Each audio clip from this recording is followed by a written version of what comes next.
sì ganu kọrin wèrè la fi ń wo wèrè níbi ètò ìwúyè Olúbàdàn lọ́rọ̀ bá di ohun tí wọ́n ń gbà bí ẹnu gba ìgbà ọtí lórí ayélujára. Ìfaradà ìjìyà yín ti so èso ìgbéga àti ìlọsíwájú. Ààrẹ Bọ́lá Tinubu ló sọ̀rọ̀ sókè bẹ́ẹ̀ fáwọn ọmọ Nàìjíríà níbi ètò ìwúyè Olúbàdàn.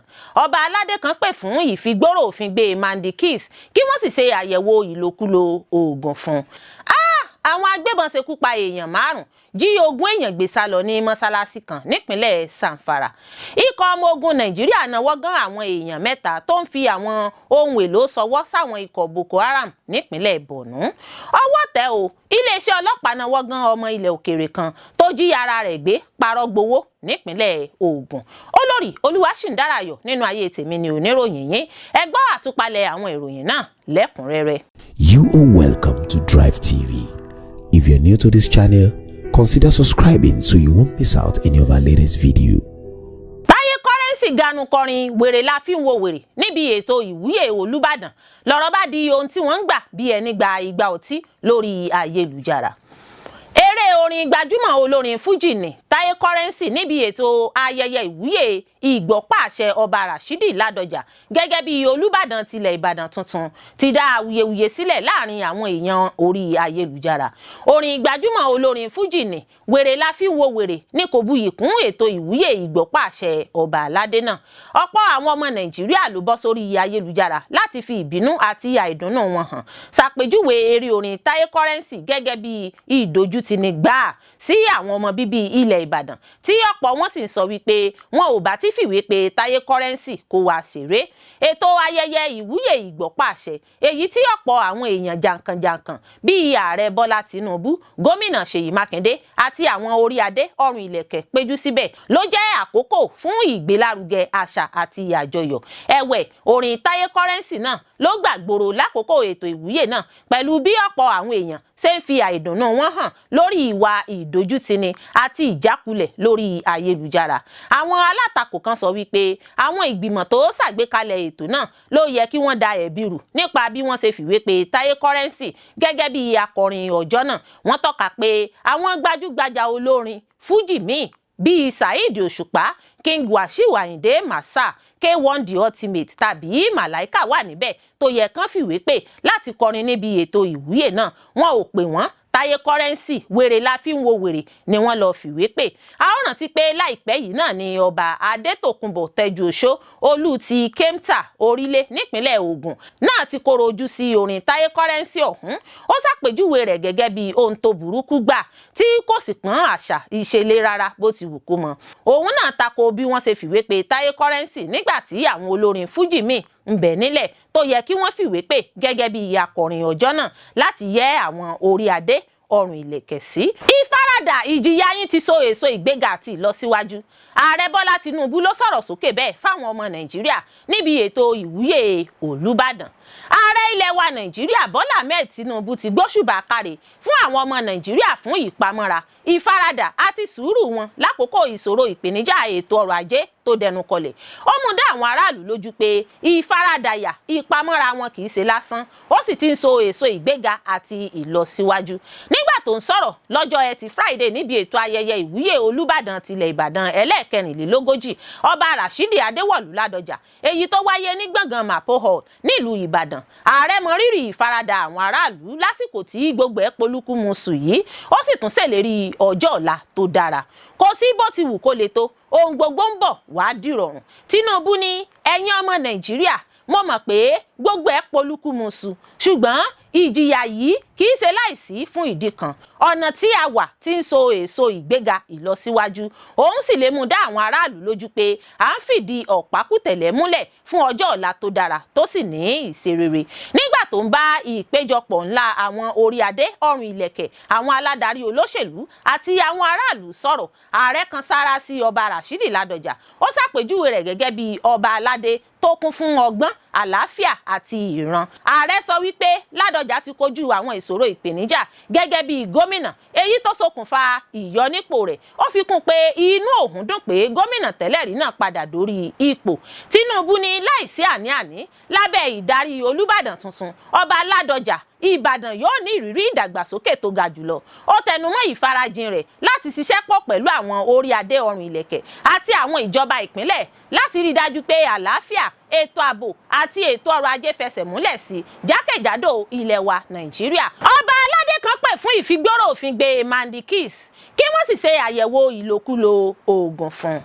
Èsèlú ti ìlú Ìsèlú níjọba ìbílẹ̀ Àríwá Yewa nípínlẹ̀ Ògùn, Ọba Akíntúndé Akínyẹmí ti pè fún ìfigbóró òfin gbé Ayọ̀mípọ̀sí Olúwadáhùnsí, gbajúmọ̀ amúlùdùn orí ayélujára tí ọ̀pọ̀ mọ̀ sí Mandikis, lórí ìgbésẹ̀ rẹ̀ láti bá 100 ọkùnrin lájọṣepọ̀ lọ́jọ́ kan ṣoṣo lójúnà láti gba àmì ẹ̀yẹ Guinness World Record GWR. Orí adé ọrùn ìlẹ̀kẹ̀ náà ló pe ìpè náà nínú lẹ́tà kan tó kọ sí gómìnà ìpínlẹ̀ Èkó Babájídé Sanwó-Olú, èyí tí ẹ̀dà lẹ́tà náà dé sọ́wọ́ àwọn akọ̀ròyìn l'Ábẹ́òkúta, olú ìlú ìpínlẹ̀ Ògùn. A ó rántí pé Olúwadáhùnsí, gbajúmọ̀ amúlùdùn orí ayélujára Mandikis, ló kéde ìgbésẹ̀ rẹ̀ láti bá 100 àwọn ọkùnrin lájọṣepọ̀ lọ́jọ́ kan ṣoṣo torí àmì ẹ̀yẹ Guinness World Record. Nínú àtẹ̀jáde tó gbé sójú òpó ayélujára Instagram rẹ̀ lọ́jọ́ Ajé Monday ni Mandikis ti pín fúláyà tó ní àmì ìdánimọ̀ logo GWR, èyí tó ń ṣàfihàn pé ìgbésẹ̀ náà yóò gbìnàyà lọ́gbọ̀njọ́ oṣù kẹwàá ọdún yìí. Fúláyà náà tó jẹ́ pínpín pẹ̀lú àwọn olólùfẹ́ rẹ̀ tó tó 400,000 lójú òpó ayélujára Instagram rẹ̀, níbi tó ti kéde pé àfojúsùn òun ni láti bá ọkùnrin 100 sùn fún wákàtí 24. Ètò náà ni wọ́n ní yóò wáyé ní agbègbè Ìkòròdú nípínlẹ̀ Èkó, àmọ́ tí wọn kò sọ gbọ̀ngàn tí wọn yóò ti ṣètò náà ní pàtó. Ọba Akínyẹmí sọ wípé ìwà Mandikis àti àwọn akin ẹgbẹ́ rẹ̀ ọ̀hún ló fi ṣe pàtàkì fún ìjọba àpapọ̀ láti ṣàtúnṣe bí àwọn ọ̀dọ́ ilẹ̀ wa yóò ṣe máa hùwà, pàápàá jùlọ lórí ìtàkùn ayélujára. Gẹ́gẹ́ bí ọba náà ṣe wí, òun ò rò pé ọ̀dọ́bìnrin náà mọ ewu tó wà nínú ohun tó fẹ́ rà wọlé ọ̀hún, torí tó bá mọ̀ kò ní sọ wípé òun ò rà wọlé ìgbésẹ̀ burúkú bẹ́ẹ̀. Ó ní ó yẹ kí ìjọba àpapọ̀ tètè gbé ìgbésẹ̀ tó yẹ lórí ọ̀rọ̀ náà kí nǹkan tó bàjẹ́ jìnnà. Bákan náà ló tún rọ ìjọba ìpínlẹ̀ Èkó kó fìwé pé àjọ NDLEA tó ń gbógun ti ìlòkulò oògùn olóró láti ránṣẹ́ pé Mandikis fún àyẹ̀wò ìlòkulò oògùn olóró, ìyẹn drug test, torí ìwà rádaràda wọ́nranwọ̀nran tó ń wù kálẹ̀ káàkiri, èyí tó ń ṣàfihàn pé àfàìmọ̀ kó má jẹ́ pé ó mu oògùn olóró, èyí tó lè mú kó máa ṣìwàwù ṣe kàntankàntan. Àwọn agbébọn ṣekú pa èèyàn 5, jí 20 èèyàn gbé sá lọ ní mọ́sálásí kan nípínlẹ̀ Zamfara. Ó mà ṣe o, àwọn agbébọn ṣèkọlù sí mọ́sálásí kan lọ́jọ́ Ẹtì Friday, ṣekú pa èèyàn 5, jí 20 èèyàn gbé sá lọ nílùú Yandoto níjọba ìbílẹ̀ Sáfé nípínlẹ̀ Zamfara. Àwọn olùjọ́sìn náà ni wọ́n ń ṣàdúrà lọ́wọ́ nínú mọ́sálásí nígbà tí àwọn àṣekọlù ọ̀hún kọlù wọ́n. Nígbà tó ń bá ìròyìn Saturday Punch sọ̀rọ̀ nípa ìṣekúpani tó wáyé ní mọ́sálásí, ọmọ ìlú Yandoto Shehu Garba sọ wípé àwọn agbébọn tí wọ́n dìyà mọ́ra ohun ìjagun ló ṣèkọlù sáwọn olùjọ́sìn ní déédéé aago 5 àfẹ̀mọ́jú.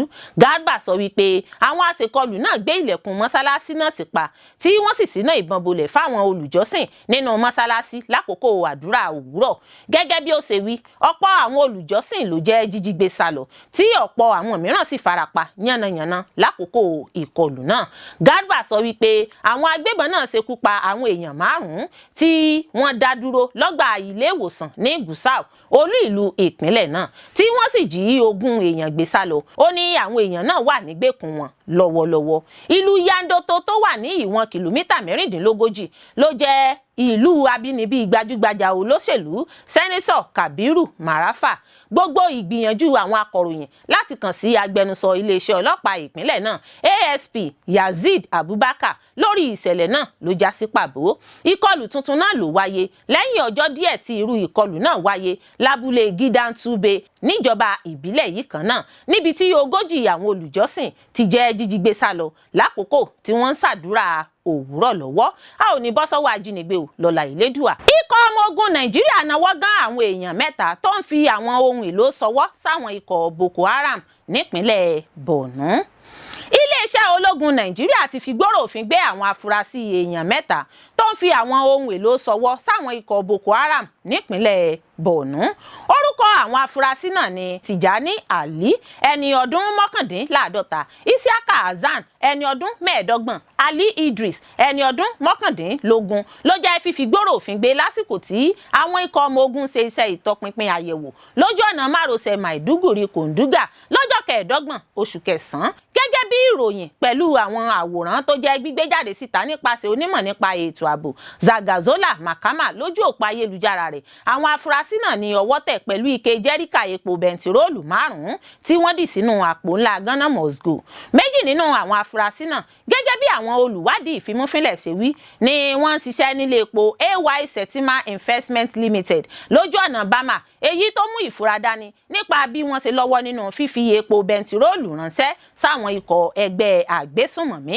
Gẹ́gẹ́ bí ìròyìn tó tẹ̀ wá lọ́wọ́, àwọn afurasí náà ló wà lákàtà àwọn ológun lábẹ́ ìtẹ̀síwájú ìwádìí ìfimúfínlẹ̀. Ìfigbóró òfin gbé yìí ló tún jẹ́ kárántì àwọn àṣeyọrí iṣẹ́ nípasẹ̀ iléeṣẹ́ ológun Nàìjíríà tako àwọn èèyàn tó ń fi àwọn ohun èlò ṣọwọ́ sáwọn ikọ̀ Boko Haram. A rántí pé lọ́jọ́ Ẹtì Friday, ikọ̀ ọmọ ogun Nàìjíríà ṣekú pa afurasí agbé ohun ìjagun kan tó gbé àwọn ohun ìjagun olóró ìbọn wọ ìlú ìpínlẹ̀ Kwara, tí wọ́n sì ṣàwárí àwọn ohun ìjagun ìbọn AK-47 5 tí wọ́n gbé pamọ́ sínú àpò èédú.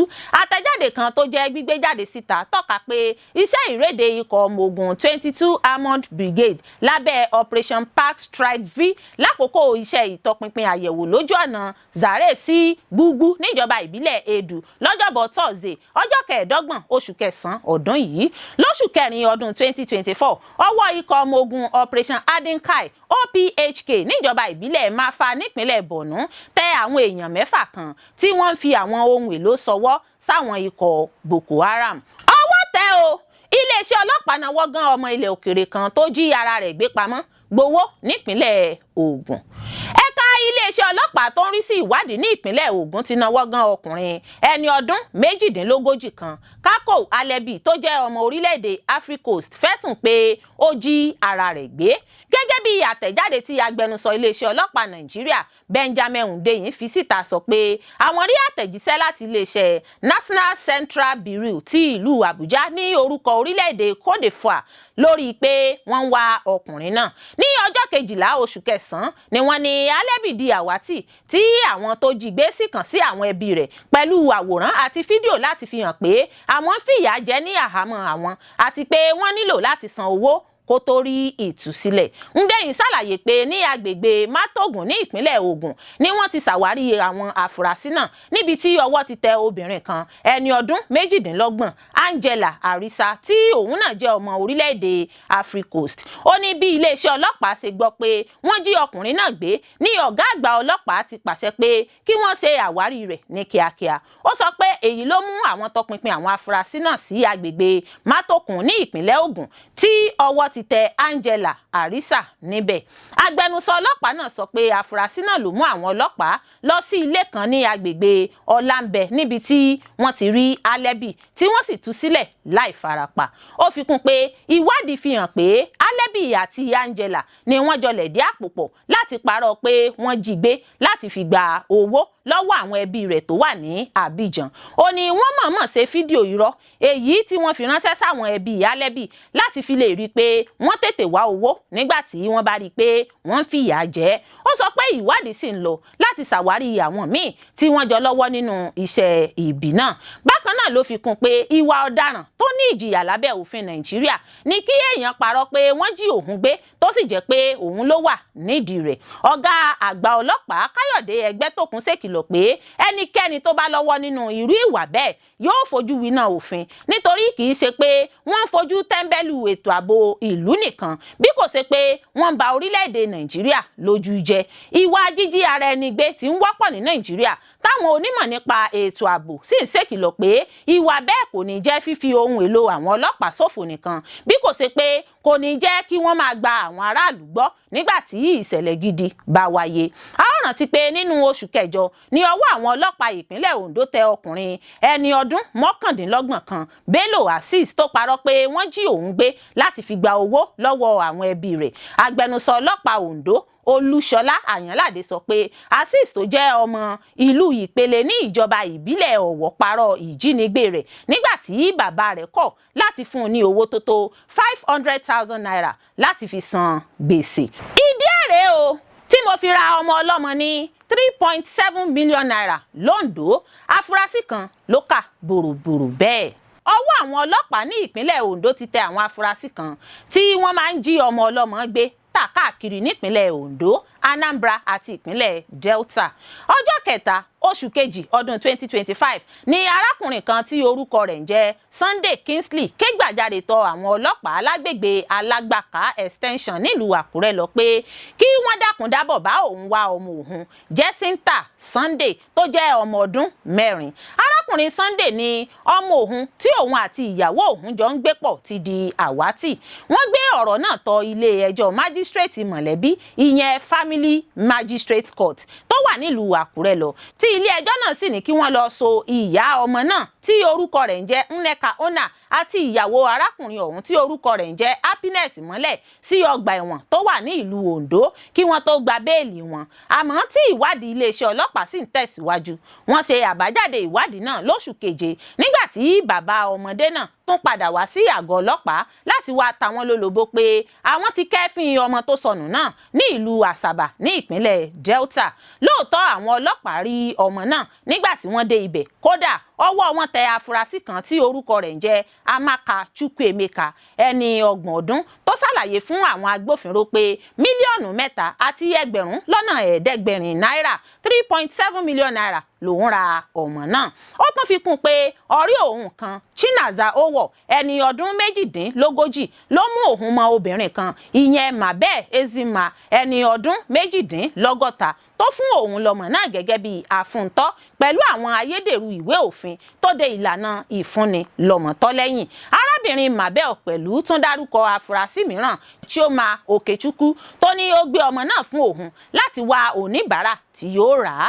Atẹ́nira ọmọ àtẹnita ọmọ gbogbo wọn lọ́wọ́ ti tẹ̀ tí iléeṣẹ́ ọlọ́pàá sì ṣèlérí pé wọ́n ò fojú wọn ba ilé ẹjọ́.